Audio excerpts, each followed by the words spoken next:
Welcome to four sides TV. నేను రేవతి.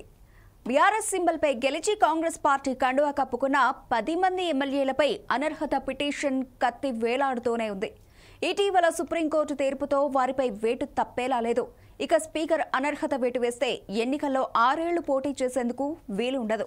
అలా జరగకుండా స్వతహాగా రాజీనామా చేస్తే మాత్రం దర్జాగా ఉప ఎన్నికలకు వెళ్లొచ్చు. ఎలాగూ అధికారంలో ఉంది హస్తం పార్టీనే, జూబ్లీహిల్స్ మాదిరిగా ఈజీగా గెలవొచ్చని భావిస్తున్నారు.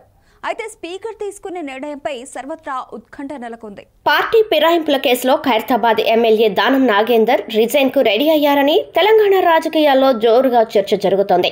ఈ క్రమంలో ఖైరతాబాద్ లో బీఆర్ఎస్ అధినేత కేసీఆర్ ఫోటోలతో ఉన్న రప్పారప్ప ఫ్లెక్సీలు వెలిశాయి. దీనిపై జోరుగా చర్చ నడుస్తోంది. గులాబీ పార్టీ కథన రంగంలో దూకేందుకు సిద్ధంగా ఉందనే ఇండికేషన్స్ ఇచ్చేశారని చెబుతున్నారు పలువురు నేతలు.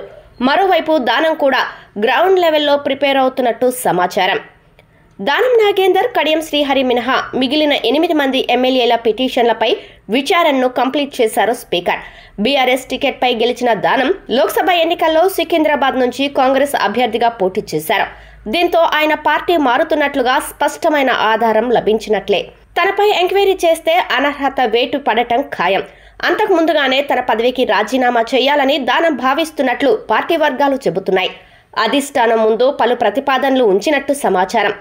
ఏప్రిల్లో ఖాళీ కానున్న రాజ్యసభ సీటును తనకు కేటాయించాలని, లేకుంటే ఎమ్మెల్సీని చేసి మంత్రివర్గంలో తీసుకోవాలని అడిగారట.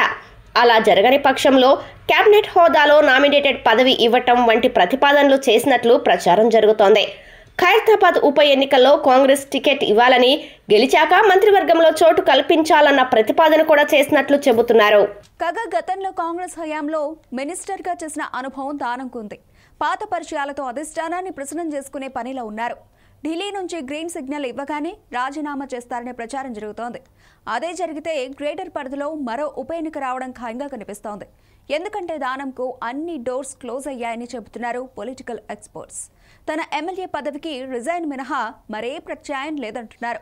చూడాలి మరి దానం నాగేందర్ విషయంలో ఏం జరగబోతోందో అనేది.